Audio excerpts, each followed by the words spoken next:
Meie jaoks on väga normaalne olnud läbi kogu ajaloo suhelda loodusega, suhelda lindude, loomade, puude, taimedega, et see on väga ürgne osa eestlaseks olemisest. Praegu, kui toimub tohutult kiire linnastumine, kõik tahavad muudkui elada ja töötada pealinnas ja olla arvutis, siis on loodus jäänud nagu natukene tahaplaanile. Ja selleks, et taas kuidagi elavdada või meelde tuletada seda, et mis on meie jaoks oluline, mis on loodus, sest me ju ise oleme osake loodusest, on selline vabatahtlik koostööring nagu Hiie Paik ellu kutsunud kampaania Puu endel. Ja see on üks äärmiselt vaimustav asi, sest et mis saaks olla lahedam, kui olla looduses, suhelda loodusega, tunda ennast osana sellest, muu hulgas kallistada puud ja kuna me elame küberajastul ja kõik on väga sotsiaalmeedialised, siis teha sellest ka pilti ja jagada seda ka teistega. Sellest, kuidas see kampaania reaalselt toimub, ehk siis kuidas teha puuendit, me räägime kohe, meil on selleks ka mees metsas, kes teab ise oma kogemusest, kuidas puuendel mõjub. Aga minu kõrval on Tiit Kaasik, kes paari sõnaga räägib ka sellest, mis on Hiie Paik ja miks selline puuendel sündis. Tiit, palun. Nii, tere kõigile. Tervitan teid kõik Hiie Paiga poolt. Hiie Paik kogunes, see on see vabatahtlike koostööring, kes kogunes siis selle aasta algul ja said kokku inimesed, kellel lähevad korda meie hiied ja pühapaigad ja siis me hakkasin mõtlema, et mida siis teha, et tegelikult selle teema tähelepanu tõmmata.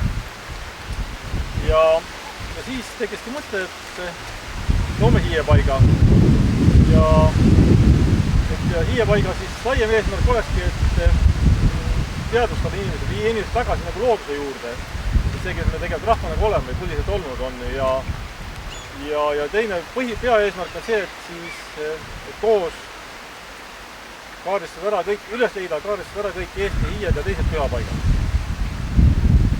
Ja et lihtsamini kõnetada, selleks siis tekkis see mõte, et teeme puuendli, anname kõigile võimaluse suhestuda loodusega, astuda sammukese looduse poole tagasi ja see kampaania peakski võimaldama, et kinnitada seda, et me oleme tõesti olnud põliselt metsa- ja loodusrahvas. Ma isegi julgeks väita, et meil on see puu- ja metsageen lausa sees kuskil, et siin on nagu näegi, et 2 päeva on siin tuul möllutanud ja painutanud puid sinna ja tänna ja läbi sajandite on ka meie rahvas painutatud ühele teisel pool, aga kui puul on juured, ta on kindlalt maas, siis ta püsib ja nii ka rahval. Kui rahval on juured, siis ta püsib samamoodi, sõltumata, mis siin laias maailmas toimub. Ja nagu, et see, ma olen öelda, et ei ole ju me puu- või metsarahvas, et ammu ilma ei ole, aga ma ütlen, ma olen endiselt, et eelmine reede käisin koolis oma ühisgümnaasiumis, 30 last, ma küsin neilt, et kumb me oleme, kas oleme kõrberahvas või oleme metsarahvas. Ja vastus tuli kohe mõtlemata üksmeelselt, et me oleme metsarahvas.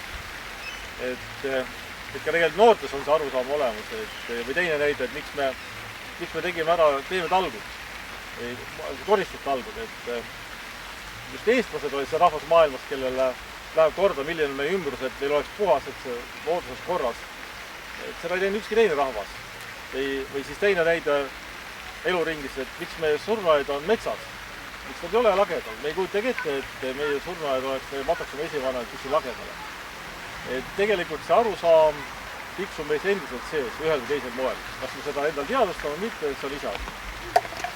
Ja see sama puuendli kampaania, veel kord, et see annab võimaluse ise suhestuda selle puuga, annab võimaluse minna oma vanematega, võib-olla oma lapselapsega puu juurde, võib-olla ka öelda see sõnum edasi, et tegelikult miks just see puu on siia õue kasvama pandud või kelle auks on kasvama pandud või mis lugu on selle puu olnud. Et kui enne ei olnud seda põhjust võib-olla, siis nüüd me oleme andnud kõige selle põhjuse, miks seda teha. Et see on, mis on meie rahvale väga omane olnud tegelikult, et ikkagi jutuvestlusvormis anda oma pärimus ja oma lugu edasi järgnevatel põlvedel.